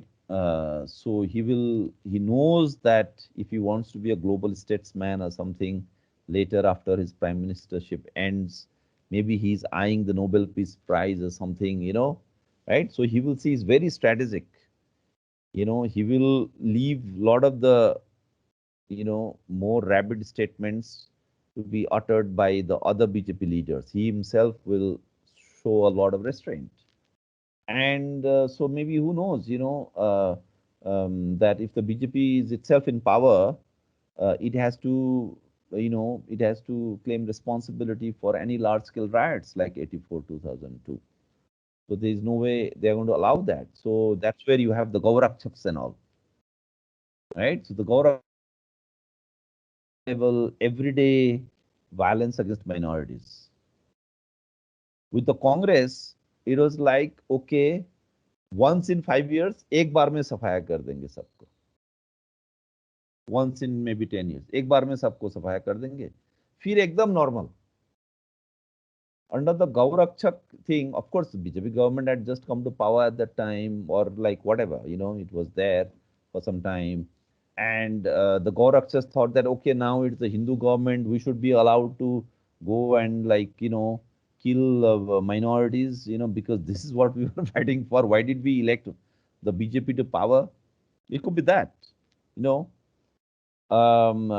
So my sense is that we have to really empirically understand Indian politics and draw a graph and see, okay, what is the pattern of rioting in India? Now people like Paul Brass and all, they're focused on one or two or something, but if you look at and then they talk about the institutional riot apparatus, this, that, theft of an idol and all that, the book that is written. But if you look at from say 47 till say 2021, then I think you will see this pattern where Indian democracy has to sacrifice the blood of its minorities every 5 years, whether you like it or not. That has been the case. Now, how do you theorize it? How do you theorize this? How do you theorize this normal functioning of democracy, which invariably must be fed with some blood of the minorities, and then again next 5 years it will function normally, right? It's like the lynchings, the lynchings of the blacks in the US. So you see this dynamic, and I've explained this point further. If you see my article on hegemonic secularism. What is that? Yeah, what is this article I wrote? Hegemonic secularism, dominant communalism. So look it up. Hegemonic secularism, dominant communalism. Then there's a subtitle to it. So there, what I've argued is that communalism is a much deeper tendency within the very social order of India. So it's not just a political thing, right? It's not just about politics. It's not just about RSS, BJP. I mean, even without RSS, BJP, before, say in the 19th century, early 19th century, how do you explain riots in India? Hindu-Muslim riots, right? There's a very interesting essay by, this guy who is written on Banaras and all, the Cambridge historian. What is his name? He died 2 years back. He's written a book on liberties, no? On liberty, on the Indian notion of liberty. He's a Cambridge historian. This guy who has written this book called Bazaars and Townsmen, the history of Banaras. How can I forget? I met him and all. So he's written this essay. You might even find other essays on the 1840s, 1850s, the earliest recordings of riots in India. The Construction of Communalism in Colonial North India by Gyanendra Pandey. Even that is a good book. Have you guys read that? Construction of Communalism in Colonial North India. It's a very good book, So yeah, but look at my essay, which has a lot of these references also. Yeah, Bailey. Yeah, Christopher Bailey. Yeah. So yeah, Bailey is good. He's done good work on this thing, And the Bailey debate, by the way, there's this debate, I don't know if you guys know, that's between the subaltern historians and the Cambridge School, as it is called. I don't know if you guys are aware of that debate. That's a very important debate. you should be aware of that debate, on the question of how do you understand colonial power in India. So Bailey was supposed to be, against these subaltern historians, Bailey and this one, David Wasbrook, who also passed away recently, I think. David Wasbrook, I think he also passed away recently. So, so keep that in mind, that there is that Indian democracy, which now you see on the notion of इस बार दंगा बहुत बड़ा था, खूब हुई थी खून की बारिश, अगले साल अच्छी होगी फसल मतदान की. So yeah, so even here you see in this, what Gorakh Pandey is saying, there is this interconnection, interrelatedness between elections, between the harvesting and the sowing. So you sow the seeds and you have the harvest. So you have the Congress and then you have the BJP. This interrelatedness, this Tana Bana, no, this the Jugalbandi basically. This is a Jugalbandi, right? This I think we have to understand. And what has happened with the rise of Modi is that Jugalbandi has been disturbed, because those who used to be under the backs of the Congress, under the cover of the Congress, those who used to run this riot apparatus, they themselves are now in power. Then what happens? Then either you should have full-on fascism, I think, sir, or there is a if you don't have full-on fascism, then you have this low-intensity Gaurakshak kind of a thing, But even the Gaurakshaks got controlled. Why do you think the Gaurakshak thing went down? Like today, if you look at India, it is mostly they're using the NIA. They're doing it officially. And it seems to me that the riots have gone down. Am I wrong? The riots have gone down, right? There were some reports, the riots have gone down. I think, sir, the nature of this formation is something that has become very different about, right? Because even the Sudha Bai's latest work about this everyday communalism. So she's Yeah. telling about UP that a sort of everydayness is coming. That is small against Paul Brass, how Paul Brass was telling about Aligarh and how what sort of from कि 3-4 साल से वो practice होता है, फिर उसको formulate करके फिर लेकिन किया वो भी आई थिंक थोड़ा कम हुआ है, क्योंकि वो गौरक्षक का एक बार बहुत प्रकोप बढ़ा था ना, शुरू that में lot of people got killed, Muslims were getting attacked everywhere, all over the country, in Rajasthan, in UP, there were real serious attacks against minorities, but even even that has gone down. Police में भी ऐसे लोगों की भर्ती, police मित्र के बारे में sir, जैसे यूपी में एक सर्वे हुआ था, पुलिस मित्र जो सिविल सोसाइटी के लोग होते हैं, पुलिस के साथ मिल काम करते हैं, उसमें भयंकर तरीके से सिर्फ ये राइट विंग वाले लोगों को एंट्री दिया गया था, एक तरफा. और आजमगढ़ की एक स्टडी हुई थी कि मुस्लिम, पूरे जो मुस्लिम बाहुल एरियाज हैं, उसमें इन्हीं लोगों को प्रीडोमिनेंटली अपॉइंट किया गया, ऐसे लोगों को. और उसमें भी सर दलित बैकग्राउंड के लोगों को खास कि वो मिलिशिया के रूप को यूज करो. देखिए, एक तो ये हो सकता है, one reason could be, you see, because don't forget that the RSS BJP has been around since the 20s, right?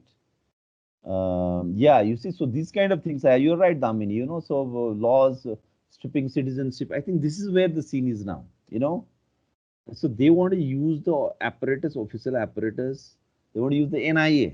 Now say they use the NIA on the farmers movement also, and then it backfired, right?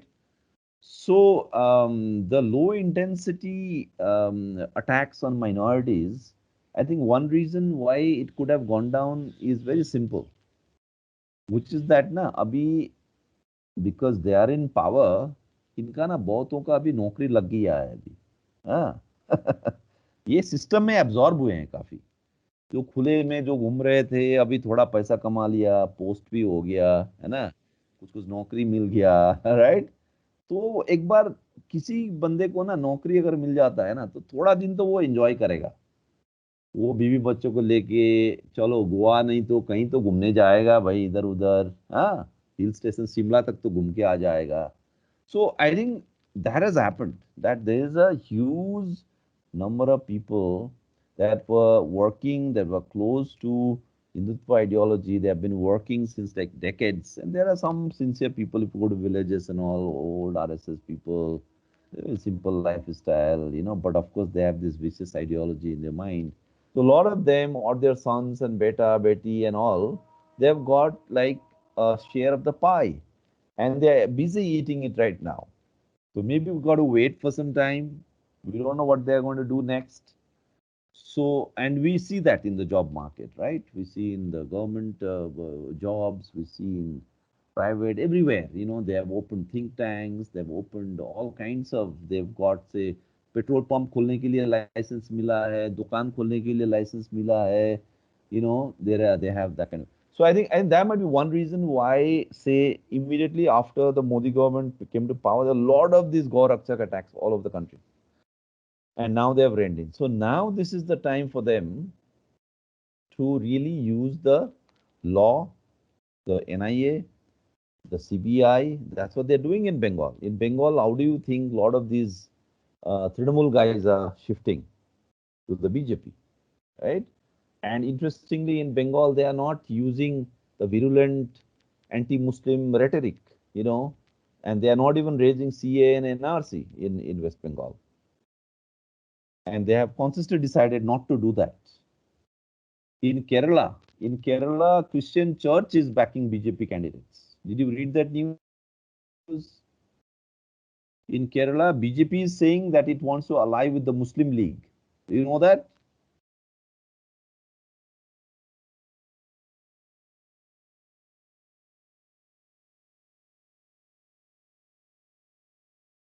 So we should be very alive to these developments.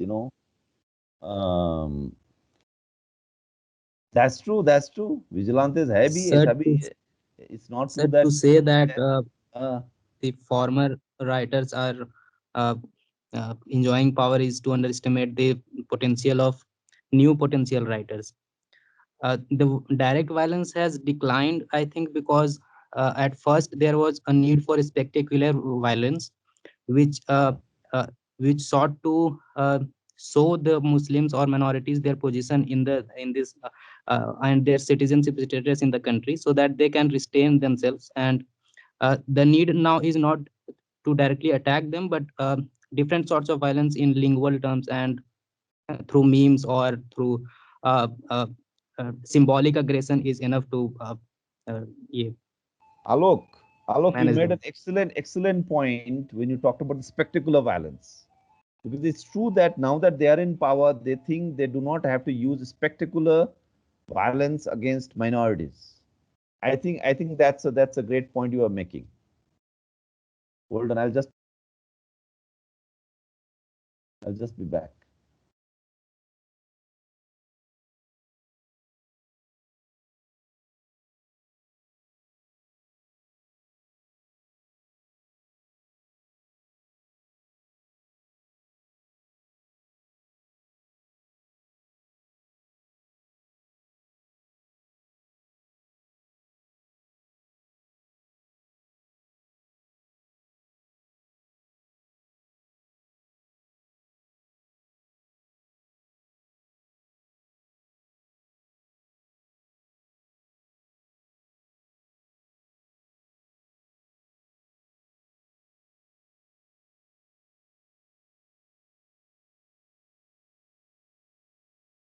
Okay, yeah.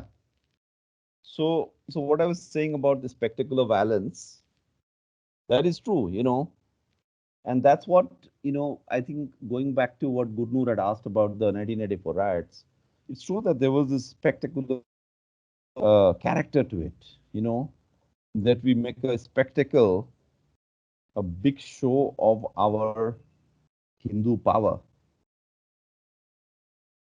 and we will put these minorities in place. And now when they are in government, that that spectacle is happening every day, because the man who is the leader is the Hindu Samrat, right?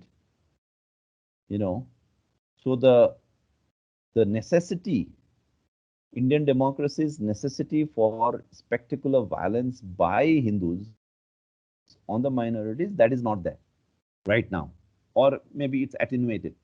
So that's absolutely true. You know.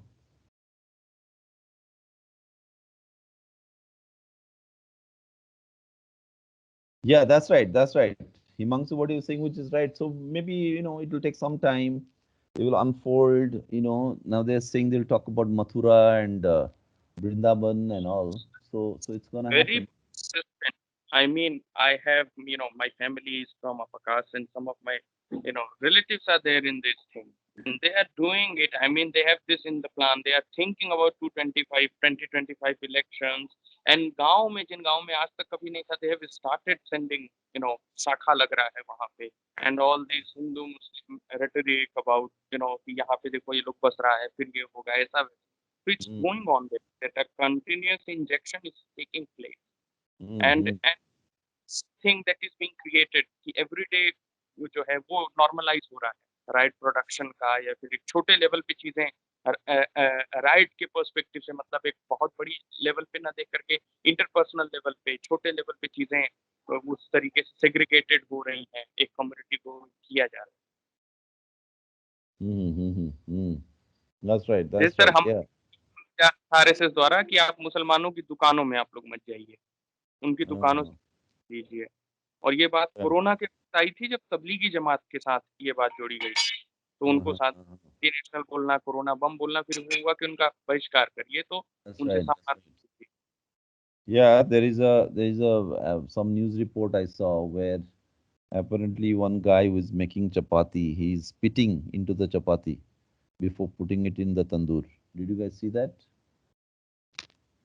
Yes sir, but वो शायद वो बहुत कुछ एक पुराना video था, उसको जितना But yeah, so and the guy happens to be a Muslim guy, koi हाँ, Ibrahim naam bol raha hai. Now एक you don't know whether it is true or not. It could be that somebody is actually spitting. You don't know. There are all kinds of crazy people in this world.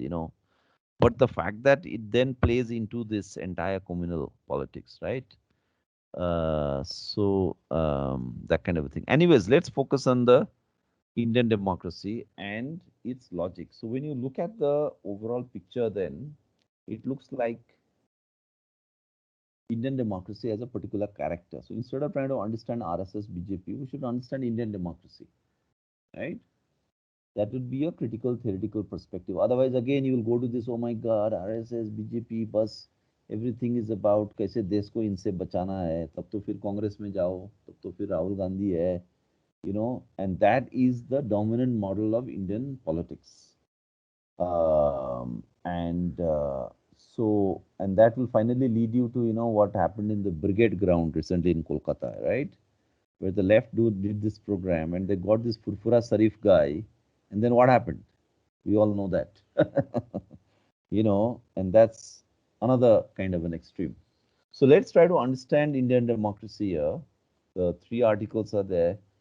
I would also tell you to also check why the CRPC and all that they got carried over. And then I think we will get a focus. Putting all the blame on RSS BJP is not going to take us very far. And so we need to do that. Really check what went on. And there's no necessity to the constitution, there's no necessity to the republic. Do you know that in France, it is the 7th or the 8th republic which is in France going on? We just had the first one. We can always have a second republic. And so for the next class, go to the Andre Rigi play, this thing, Andre Rigi chapter. You can do the introduction and first chapter. And then there you will see this nexus, not nexus, how the conservatives would claim to be revolutionary, and what happened in Europe. Before, yeah, I'll also send you the Sumit Sarkar piece. Um, So, and before Hitler, before Germany, fascism already came about in Italy. So, and that's the discussion there. Mussolini, and Mussolini was some kind of a communist before he becomes a fascist leader. And don't forget that, that there are no easy categorizations like that. This one is leftist, this one is rightist, all kinds of uh, combinations going there. Huh? So I'll send you the Sumit Sarkar piece. I'll send you the secularism piece that I had done, and then you already have the Andre Rigi piece. And did I also give you, along with Andre Rigi, one other article along with that? Uh, You had given Zombie Republic. okay, okay. No, that's I've already done. Okay, the zombie. Okay, so that's fine.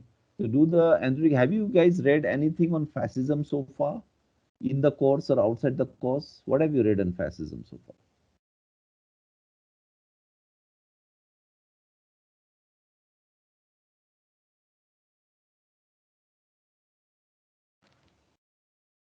You can't remember maybe right now. Uh, okay.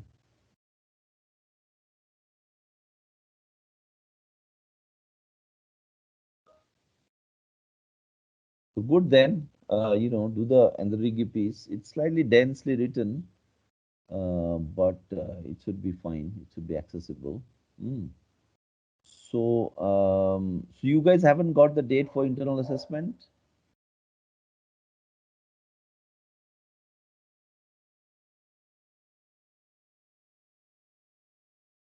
We are having it in other subjects, like we had it in Ujjwal sir's paper. We got that test done.